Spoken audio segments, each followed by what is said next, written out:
अस्सलाम वालेकुम। आप देख रहे हैं लॉ विद कशिफ और मैं हूं कशिफ निसार। हम एलएलबी के लेक्चर्स के साथ साथ और कैट की तैयारी के साथ साथ रोज़मर्रा के होने वाले वाक़यात भी देखेंगे कि कौन सी सूरत में कौन सा सेक्शन लगता है। जो कुछ हम बुक में पढ़ रहे हैं वो कहाँ पे अप्लाई हो रहे हैं। ठीक हो गया। आज हम देखने जा रहे हैं कि डस्का में जो इन लॉज ने अपनी बहू का कत्ल कर दिया, इसमें क्या होता है। डस्का में ऐसा हुआ था कि पंजाब के कोटली मरलैन इलाके में एक दिल दहला देने वाला वाक़या सामने आया। इसमें हुआ ये था कि ज़हरा कदीर, जिसकी उम्र 26 साल की थी और 7 महीने की प्रेग्नेंट औरत थी, उसको उसकी सास का नाम ज़ुहरा बीबी और नंद का नाम यास्मीन, इन दोनों ने बेरहमी से कत्ल कर दिया। उसके बाद उसको 25 टुकड़ों में उसकी बॉडी को तकसीम कर दिया। ठीक हो गया। उसकी बॉडी के 25 टुकड़े कर दिए। उसके बाद क्या हुआ, जिस्म के टुकड़ों को अलग अलग बैग्स में डालकर गटर में फेंका गया। ज़हरा के शोहर कदीर, ठीक हो गया, ज़हरा के शोहर का नाम हमें पता चल रहा है क्या है, कदीर है। कदीर जो है मुल्क से बाहर थे। कौन से मुल्क थे, सऊदी अरेबिया। ठीक हो गया।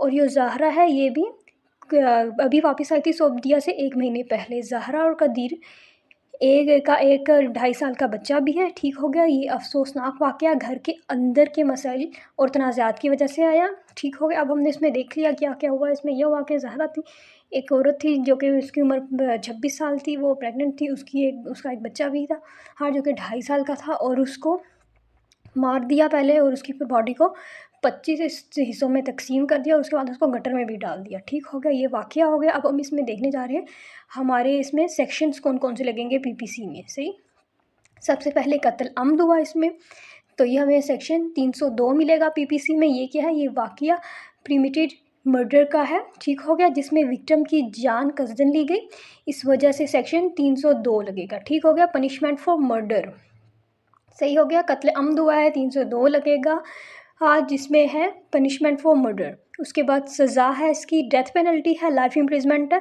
और कॉम्पनसेशन जो है टू द विक्टिम हेयर्स। उसके बाद हर टू अनबॉर्न, मतलब कि वो तो जो लड़की औरत थी 26 साल की, वो 7 महीने की प्रेग्नेंट औरत भी थी। तो इसमें हमें क्या हुआ, हर टू अनबॉर्न चाइल्ड, इसमें सेक्शन 338 बी लगेगा पीपीसी का। इसमें क्या है, ज़हरा 7 महीने की प्रेग्नेंट थी, इस वजह से उसका बच्चे का कत्ल भी हुआ। सेक्शन 338 बी के मुताबिक जो शख्स जानबूझकर एक औरत के अनबॉर्न चाइल्ड को नुकसान पहुंचाएगा वो कानून का मुताबिक होगा। ठीक हो गया, मुर्तकिब होगा, वो कानून का मुर्तकिब होगा। उसके बाद सज़ा है दियत कंपनसेशन या imprisonment depending on the case. सही हो गया। सज़ा इसकी दियत है। दियत क्या है, दियत कंपनसेशन है। उसके बाद है कि ये इम्प्रिजमेंट, ये या तो दियत हो सकती है, कंपनसेशन, या इम्प्रिजमेंट हो सकती है, डिपेंड ऑन द केस। उसके बाद क्या है, disbursement of the body. Disbursement of the body हमें सेक्शन 297 पीपीसी में मिलता है। विक्टिम की बॉडी को पार्ट्स काट कर उन्हें इनअप्रोप्रिएट तरीके से डिस्पोज करना। ठीक हो गया। 297 इसमें क्या, ट्रेसपासिंग ऑन ब्यूरल प्लेसेस। ठीक हो गया। उसके बाद सज़ा इसकी क्या है, वो यानी कि जो उसकी बॉडी के 25 हिस्से करके उसे गटर में डाल दिए थे, उसके लिए हमें यहाँ पे मिल रही है 297 पीपीसी। इसमें सज़ा है इम्प्रिजमेंट अप टू 1 ईयर या फ़ाइन या दोनों।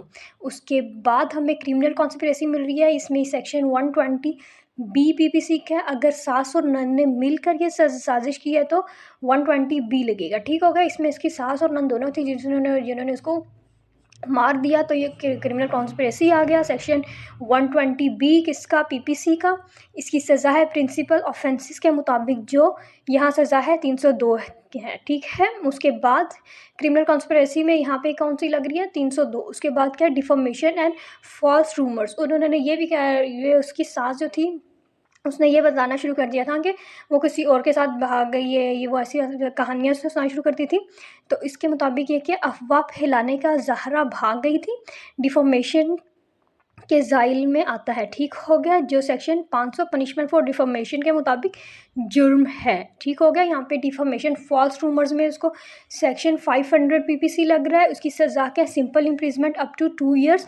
ठीक हो गया। या तो सिंपल इम्प्रिजमेंट होगा अप टू 2 ईयर, या फ़ाइन होगा, या दोनों हो सकते हैं। ठीक हो गया। इम्प्रिजमेंट भी हो सकती है, फ़ाइन भी हो सकता है। इम्प्रिजमेंट 2 साल की, फ़ाइन या दोनों चीज़ें भी हो सकती है। उसके बाद miss use of human remains, इसमें सेक्शन 374 PPC लग रहा है। ये क्या है? यह है कि विक्टिम की बॉडी पार्ट्स का मिसयूज़ और उन्हें डिस्पोज करना सेक्शन 374 के ज़ाइल में आता है। उसके बाद इसकी सज़ा क्या है? Imprisonment up to 2 years, fine और बोथ। ठीक हो गया। मिसयूज़ ऑफ ह्यूमन रिमेन्स हमें मिल रहा है सेक्शन 374 में। इसकी सज़ा हमें पता चल रही है imprisonment up to 2 years, fine या बोथ। उसके बाद एडिशनल सेक्शन हम जो यहाँ पे देख रहे हैं वो सेक्शन 201 PPC है। ये क्या है? Causing disappearance of evidence destroy करना भी एक सीरियस क्राइम है। ठीक हो गया। इसके हमें कहाँ मिल रहा है? Section 201 PPC।